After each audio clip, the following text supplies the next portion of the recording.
വിദേശകാര്യ മന്ത്രാലയത്തിന്റെ അനുമതി ഇല്ലാതെയാണ് എക്സൈസ് മന്ത്രി എം പി രാജേഷ് രാജ്യത്തിന് പുറത്തേക്ക് യാത്ര നടത്തിയതെന്ന് വിദേശകാര്യ സഹമന്ത്രി വി മുരളീധരൻ. 24-ാം തീയതിക്കുള്ള യാത്രയ്ക്ക് അനുമതി തേടിയത് 22-ാം തീയതിയാണ്. എക്സൈസ് മന്ത്രിയുടെ യാത്രയിൽ ദുരൂഹതയുണ്ട്. മദ്യനയത്തിലെ അഴിമതി മുഖ്യമന്ത്രി അറിഞ്ഞുകൊണ്ടാണ് നടത്തുന്നത്. സമാനമായ കോഴക്കേസിലാണ് കെജ്രിവാൾ അകത്തായത്. വിഷയം കേന്ദ്ര ഏജൻസി അന്വേഷിക്കണമെന്നും വി മുരളീധരൻ വ്യക്തമാക്കി. 22-ാം തീയതിയാണ് അദ്ദേഹം അപേക്ഷ സമർപ്പിച്ചത്.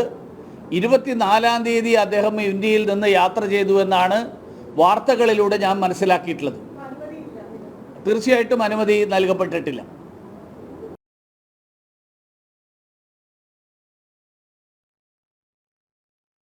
കൂടുതൽ വിവരങ്ങളുമായി പ്രശാന്ത് ശങ്കരമംഗൽ എത്തിച്ചിരിക്കുകയാണ്. പ്രശാന്ത്, എം പി രാജേഷിന്റെ യാത്ര വിദേശകാര്യ മന്ത്രാലയത്തിന്റെ അനുമതി ഇല്ലാതെയാണ് എന്നാണ് കേന്ദ്ര വിദേശകാര്യ സഹമന്ത്രി വി മുരളീധരൻ വ്യക്തമാക്കിയിരിക്കുന്നത്. ഒപ്പം മദ്യനയവുമായി ബന്ധപ്പെട്ട് അതിരൂക്ഷ വിമർശനവും അദ്ദേഹം നടത്തുകയുണ്ടായി. എന്തൊക്കെ കാര്യങ്ങളാണ് പ്രധാനമായും അദ്ദേഹം വ്യക്തമാക്കിയത്?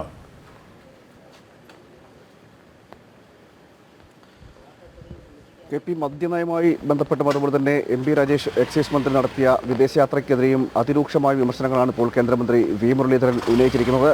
അതായത് ഭരണഘടനാ പദവി വഹിക്കുന്ന ഒരാൾ വിദേശയാത്ര നടത്തുമ്പോൾ ഒരാഴ്ചയ്ക്ക് മുമ്പേ എങ്കിലും അല്ലാതെ ഒരാഴ്ചയ്ക്ക് മുന്നേ അറിയിക്കേണ്ടതുണ്ട്. എന്നാൽ അത്തരത്തിലുള്ള നടപടിക്രമങ്ങളൊന്നും പാലിച്ചില്ല എന്നുമാണ് ഇപ്പോൾ മുരളീധരൻ്റെ ഭാഗത്ത് നിന്ന് ഉണ്ടായിരിക്കുന്ന വിമർശനങ്ങൾ എന്ന് പറയുന്നത്. അതായത് 24-ാം തീയതി നടന്ന യാത്രയ്ക്ക് തേടിയെത്തിയത് 22-ാം തീയതിയാണ്. അദ്ദേഹം ഈ കേരളത്തിൽ സംസ്ഥാനത്ത് പ്രചരിപ്പിക്കുന്നത് 3 രാജ്യങ്ങളിലേക്കുള്ള യാത്രയെന്നാണ് പ്രചരിപ്പിച്ചിരുന്നെങ്കിൽ അതല്ല 5 രാജ്യങ്ങൾ സഞ്ചരിക്കുന്നുവെന്നും വി മുരളീധരൻ വ്യക്തമാക്കുന്നുണ്ട്. അതായത് മറ്റ് 2 രാജ്യങ്ങൾ സന്ദർശിക്കുന്ന വിവരം എന്തുകൊണ്ട് മറച്ചുവെക്കുന്നു എന്നും അദ്ദേഹം ചോദിക്കുന്നുണ്ട്. രൂക്ഷമായ വിമർശനങ്ങളാണ് ഇതിൽ നിലവിൽ പുറത്തു വന്ന ബന്ധപ്പെട്ട് അദ്ദേഹം വിമർശിക്കുകയും ചെയ്യുന്നുണ്ട്. അതായത് ഓഡിയോ സന്ദേശം പുറത്തു വന്നതിന് ശേഷം ഇതിൽ യാതൊരു ബന്ധവുമില്ല എന്ന തരത്തിലുള്ള പ്രഖ്യാപനം എക്സൈസ് മന്ത്രിയുടെ ഭാഗത്തുണ്ടായിരുന്നു. എന്നാൽ അതെല്ലാം പൊളിയുന്ന രീതിയിലാണ് ഇത്തരത്തിൽ പുതിയ വെളിപ്പെടുത്തലുകളെന്നും അദ്ദേഹം പറയുകയും ചെയ്യുന്നുണ്ട്. അതിൽ വ്യക്തമായി ഇടതുപക്ഷത്തിനും എക്സൈസ് മന്ത്രിക്കും അറിയാതെ ഇത്തരത്തിൽ ഒരു ഡീൽ നടക്കില്ല എന്നും അദ്ദേഹം പറയുന്നുണ്ട്. അതായത് ഈ ചർച്ചകൾ നടക്കുന്നെങ്കിൽ ആ നടന്ന ചർച്ചകൾക്ക് പിന്നിൽ എക്സൈസ് മന്ത്രിയും അതുപോലെ തന്നെ CPM അടക്കമുള്ള ഇടതുപക്ഷം അറിയാത്തത് ഇത് നടക്കില്ല എന്നുള്ള വിമർശനവും അദ്ദേഹം ഉന്നയിക്കുന്നുണ്ട്. ഡൽഹിയിൽ സമാനമായ അഴിമതിയാണ് ഈ കേരളത്തിലും ഉണ്ടായിരിക്കുന്നതെന്നും അദ്ദേഹം പറയുകയും ചെയ്യുന്നത്. അതായത് ഡൽഹിയിൽ കേജ്രിവാൾ എങ്ങനെയാണോ അഴിമതി നടത്തിയത് അതിന് സമാനമായ സാഹചര്യമാണ് നിലവിൽ ഉണ്ടാക്കിയിരിക്കുന്നത്. വലിയ അഴിമതിയും ധൂർത്തുമാണ് ഇതിലൂടെ നടത്തുന്നതെന്നും വി മുരളീധരൻ വിമർശിക്കുകയും ചെയ്തിട്ടുണ്ട്. അതായത് മുഖ്യമന്ത്രി അടക്കം രൂക്ഷമായ ഭാഷയിലാണ് അദ്ദേഹം വിമർശിക്കുക കൂടി ചെയ്തത്. ഇതിൽ ശക്തമായ നടപടിയെടുക്കുകയും ചെയ്യണമെന്ന് അറിയിക്കുകയും ചെയ്യുന്നത്. അതായത് ഏറ്റവും വലിയൊരു അഴിമതിയാണ് ഇപ്പോൾ നടന്നിരിക്കുന്നത്. എന്നാൽ ആ അഴിമതി കേജ്രിവാളിന്റെ ഒരു ഗതിയിലേക്ക് മുഖ്യമന്ത്രി പിണറായി വിജയനും പോകേണ്ടി വരുമെന്നാണ് കേന്ദ്ര വിദേശകാര്യമന്ത്രി വ്യക്തമാക്കിയിരിക്കുന്നത്. ഒപ്പം നേരത്തെ പറഞ്ഞതുപോലെ തന്നെ എം പി രാജേഷിൻ്റെ വിദേശയാത്രയുമായി ബന്ധപ്പെട്ട്, കാരണം മുഖ്യമന്ത്രി വിദേശത്തേക്ക് പോകുന്നു, മരുമകൻ മുഹമ്മദ് റിയാസ് വിദേശത്തേക്ക് പോകുന്നു, അങ്ങനെ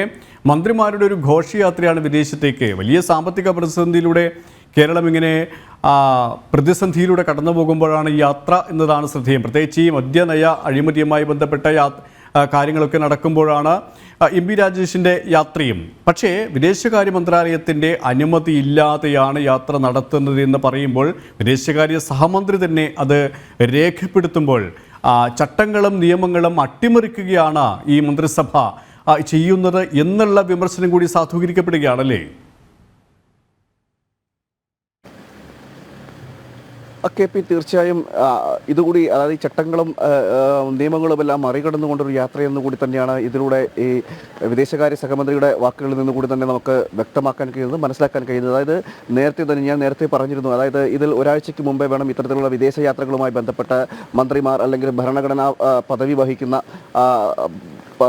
വഹിക്കുന്നവർ യാത്ര ചെയ്യുമ്പോൾ ഇത്തരത്തിൽ ഒരാഴ്ചയ്ക്ക് മുമ്പേ അനുമതി തേടേണ്ടതായിട്ടുണ്ട്. എന്നാൽ ആ അനുമതി അദ്ദേഹം തേടിയില്ല. അതായത് എം പി രാജേഷ് ആ അനുമതി തേടാതെയാണ് യാത്ര ചെയ്തിരിക്കുന്നതെന്നാണ് കേന്ദ്രമന്ത്രി തന്നെ വ്യക്തമാക്കുന്നത്. അതിൽ 24-ാം തീയതിക്കുള്ള യാത്രയ്ക്ക് അനുമതി തേടിയിരിക്കുന്നത്, വിദേശകാര്യ മന്ത്രാലയത്തോട് അനുമതി തേടിയിരിക്കുന്നത് 22-ാം തീയതി എന്നും വി മുരളീധരൻ വ്യക്തമാക്കുകയും ചെയ്യുന്നു. ഇതിലൊരു ഗൂഢാലോചന നടന്നിട്ടുണ്ട്, അല്ലെങ്കിൽ ഈ യാത്രത്തിൽ ഗൂഢവാക്കി വെക്കുന്നതിൽ എന്തെങ്കിലും അഴിമതി ആരോപണം മറച്ചു വെക്കാനാണോ അല്ലെങ്കിൽ അഴിമതിക്ക് വേണ്ടിയിട്ടാണോ എന്നടക്കം അദ്ദേഹം ചോദിക്കുകയും ചെയ്യുന്നുണ്ട്. അതിൽ ഇത്തരത്തിൽ മറച്ചു വെക്കേണ്ടതിൻ്റെ ആവശ്യം എന്തുകൊണ്ട്, ഈ മറച്ചു മറ്റ് രാജ്യങ്ങളിലേക്ക് യാത്ര നടത്തുമ്പോൾ അത് മറച്ചു വെക്കുന്നതിൻ്റെ സാഹചര്യം എന്താണെന്നും അദ്ദേഹം ചോദിക്കുകയും ചെയ്യുന്നുണ്ട്. രൂക്ഷമായ വിമർശനങ്ങൾ ഇതിൽ അദ്ദേഹം ഉന്നയിക്കുന്ന സാഹചര്യം ഉണ്ടായിട്ടുണ്ട്. എന്തായാലും ഇത്തരത്തിലൊരു യാത്ര കഴിഞ്ഞ ദിവസമാണ് 22-ാം തീയതിയാണ് ഈ ശരി യാത്ര ചെയ്തത്.